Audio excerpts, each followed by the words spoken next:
নমিয়া বুদ্ধি মাগিয়া লইলা পাদনখ কলাতা।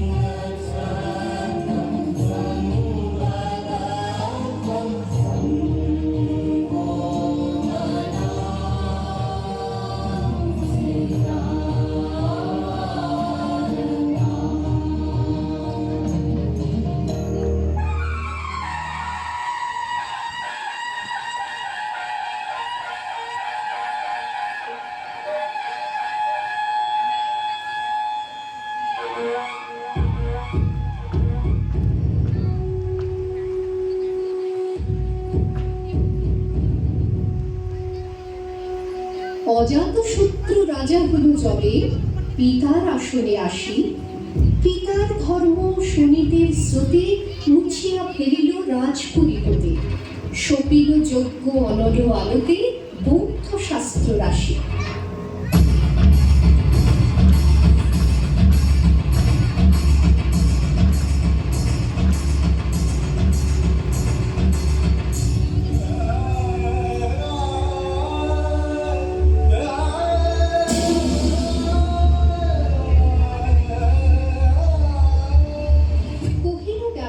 অজাতশত্রু রাজপুরু নারী সবে, বেদ ব্রাহ্মণ রাজা ছাড়া আর কিছু নাকি ভবে পূজা করিবার।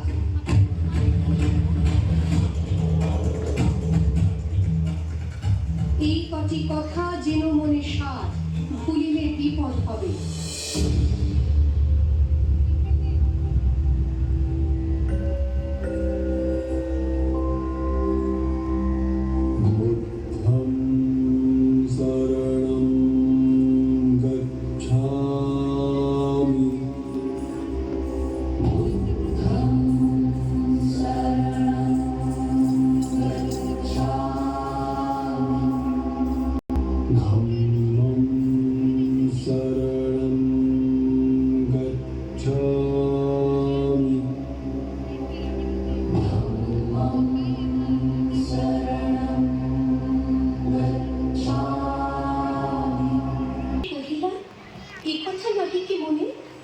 অজাতশত্রু করেছে রচনা, স্তূপে যে করিবে অর্থ রচনা, শুলের উপরে মরিবে সেজনা অথবা নির্বাসনে। সেথা হতে ফিরিয়ে গেল চলি ধীরে বধূ অমিতার ঘরে, সমুখে রাখিয়া স্বর্ণ মুকুর, বাঁধিতেছিল সে দীর্ঘ চিকুর, আঁকিতেছিল সে যত্নে সিঁদুর, সীমন্ত সীমা করে। শ্রীমতীরে ফিরি, বাকি গেল দেখা, কাঁপে গেল তার হাত, কহিল, অবোধ, কি সাহস বলে এনেছিস পূজা, এক্ষুনি যা চলে, কি কোথা দেখিবে, ঘটিবে তাহলে ভীষণ বিপদ পাত। অস্তরবীর রশ্মি আঘারে খোলা জানালার ধারে কুমারী শুক্লা বসি একাকিনী পড়িতে নিগত কাব্য কাহিনী। চমকে উঠিল শুনি কিঙ্কিনী, চাহিয়া দেখিল তারে। শ্রীমতীরে এলি পুঁথি রাখি ভূমি, দ্রুত পদে গেল কাছে, কহে সাবধানে তার কানে কানে, রাজার আদেশ আজি কেনা জানে, এমন করে কি মরণের পানে ছুটিয়া চলিতে আছে। দ্বার হতে দাঁড়িয়ে ফিরিল শ্রীমতী, লইয়া অর্ঘ থালে, হে পুরবাসিনী, সবে ডাকি কয়, হয়েছে প্রভুর পূজার সময়। শুনি ঘরে ঘরে কেহ পায় ভয়, কেহ দেয় তারে গালি।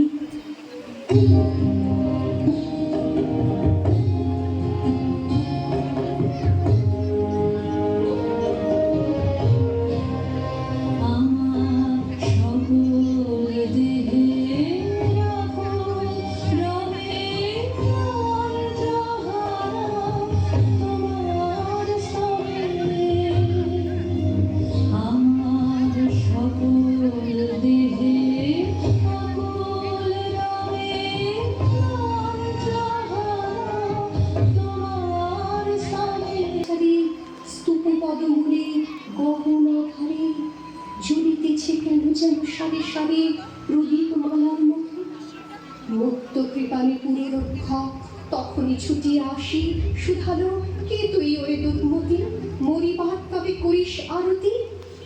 মধুর কণ্ঠে শুনিল, শ্রীমতী, আমি বুদ্ধের দাসী।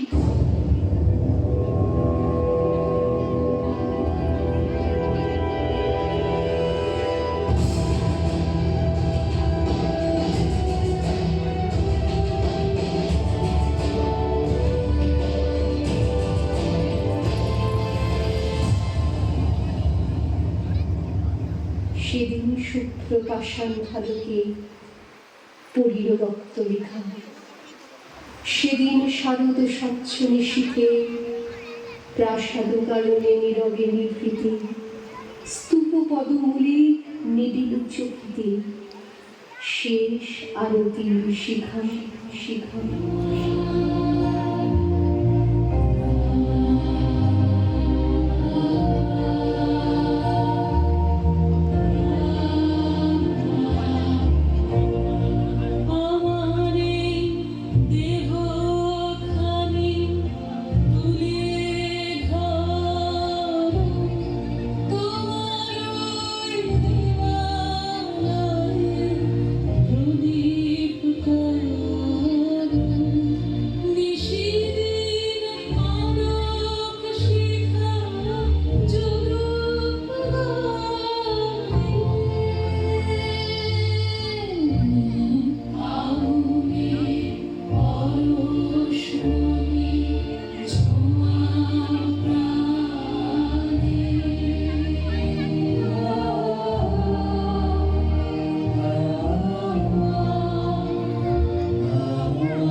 What a wonderful performance.